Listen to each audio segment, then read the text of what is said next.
샬롬. 오늘 하루도 여러분 하나님의 은혜와 사랑하심이 여러분에게 충만히 넘쳐나시기를 바랍니다. 오늘은 전도서 2장 1절로 26절의 말씀을 가지고 지혜의 근본이라는 주제로 우리가 묵상한 것을 나누어 봅니다. 2장에서 솔로몬은 마음에 근거하기를 자신이 어떻게 하여야 마음의 지혜로 다스림을 받으면서 술로 자기의 육체를 즐겁게 할까, 어떤 것이 쾌락인지 알까 하여 노력해 보았지만은 결국 육체의 쾌락이라 지혜로 자신이 절제를 이루어 보려고 노력했지만 인간의 뜻대로 되는 것이 아니다라고 지금 말하고 있습니다. 본문 1절로 11절까지를 살펴봅니다. 세상 사람들은 감각적 쾌락을 삶의 일부분을 형성하는 요소로 생각하고 집중적으로 추구하는 경향이 있습니다. 그런데 솔로몬은 자신이 경험을 들어서 쾌락의 허무함과 무가치함을 지금 세세하게 지금 지적하고 있습니다. 그렇습니다. 세상의 쾌락, 즉 일시적 희락이나 술, 사업, 재물, 음악, 또 처와 첩동으로부터 오는 순간적인 기쁨 등 인간의 깊은 심령의 참 만족을 이런 것들은 주지 못하죠. 다만 일시적인 감정적 만족을 줄 수는 있습니다. 특히 이런 쾌락들이 하나님의 말씀을 어긴 상태, 즉 술 취함이나 3절에서 말하는 대로 8절에서 처와 첩 등을 두고 있는 것, 이런 등을 통해서 얻어지는 경우는 인간의 본질적인 부분에 만족을 주지 못하고 오히려 해를 끼치게 될 뿐이라고 말하고 있습니다. 그래서 여러분 요한일서 2장 15절로 여러분 보게 되면은 뭐라고 합니까? 여러분, 이 세상이나 세상에 있는 것들을 사랑치 말라, 이렇게 얘기를 합니다. 여러분, 그리스도 안에서 살아간다는 삶이 무엇일까? 그것은 늘 순간순간 10분초마다 성령의 감동 속에서 살아가는 사람을 의미하는 것입니다. 오늘 하루가 여러분들에게 그 한날이 되시기를 바랍니다.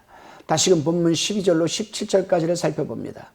12절에서 14절을 보면은 솔로몬은 지혜자가 일반적으로 우매와 우매자보다 낫다라는 기본 관념을 지금 언급하고, 이어서 지혜자나 우매자가 동일한 운명에 처하게 된다는 사실도 지금 강조하고 있습니다. 그렇습니다, 여러분. 사실 보편적인 안목에서 볼 때 지혜로움은 어리석음보다 훨씬 나은 것처럼 보입니다.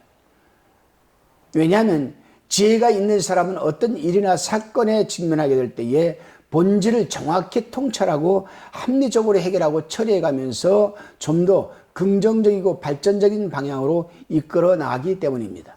반면에 어리석은 사람은 자신의 생활에 대해 올바로 대처하지를 못하고 실패하며 비관적인 결과를 초래하게 됩니다. 그러나 그들이 인생의 종말을 맞이한다는 점에서 조금도 차이가 없는 거죠. 지혜로운 사람이나 어리석은 사람이나 이 삶에 대한 종말은 분명히 다가오고 또 있다라는 겁니다.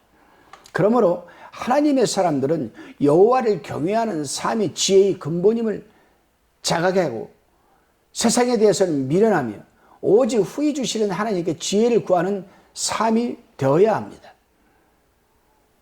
그래야 언제 어느 때라도 우리가 7, 80의 삶을 마치고 우리가 이 세상을 떠나게 될 때에 아주 편안하고 따뜻하고 당당한 모습으로 하나님 앞에 서지 않겠습니까?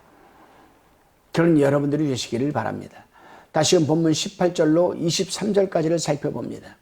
솔로몬은 자신에게 유익을 주지 못하는 수고에 대해서 혐오감을 나타냅니다. 자신이 수고의 결과가 자신이 아닌 후대 사람에게 넘어가는 사실에 대해서 지금 불평을 하고 있는 겁니다. 그렇습니다, 여러분. 사실 우리가 지금 열심히 땀 흘리면서 바둥바둥 살면서 물질을 모으지만은 결국 그 모은 물질 죽을 때 갖고 갈 수 있습니까?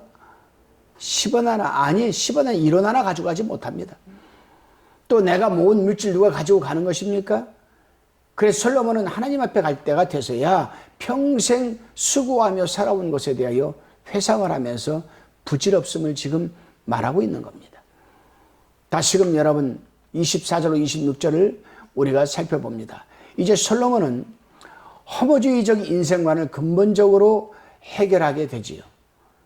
1장 3절에서 직접 제기했던 인생의 허무에 관한 문제에 대해 근본적인 해답을 지금 솔로몬은 얻게 되었습니다. 그렇습니다, 여러분. 인생 자체는 독자적으로 아무런 유익도 줄 수 없지만 하나님을 통해서 참된 지혜와 지식과 기쁨을 얻을 수가 있는 것입니다. 하나님을 경외하는 자들은 자신에게 주어진 모든 것들을 효과적으로 즐기고 누리는 방법을 배울 수가 있는 것입니다. 따라서 우리는 하나님의 말씀에 의거하여서 힘과 능력과 생명을 공급하시는 성령의 인도하심을 따라 우리는 생활을 해야 하는 겁니다. 오늘 하루도 여러분의 지식과 지혜와 살아온 삶의 경험, 철학을 내려놓으시고 여러분 속에서 내주하시는 참 지혜의 근원이 되시는 이 성령 하나님의 귀를 기울이십시오. 말씀의 귀를 기울이십시오. 그리고 그 감동에 따라 살아내시면 온전한 축복된 열매 맺는 하루가 되는 줄로 믿습니다. 기도드리시겠습니다. 주님, 지혜로운 자나 어리석은 자나 궁극적으로 죽음을 맞이하는 것은 동일하기에 세상에서 살아가는 동안 그리스도 안에서 기쁘고 즐겁고 감사를 즐기고 누리는 삶을 살아가게 하옵소서. 언제나 주님 앞에 갔을 때를 생각하면서 준비하는 삶을 살아내므로 또한 열매 맺게 하옵소서. 감사드리오며 예수님의 이름으로 기도드리옵나이다. 아멘.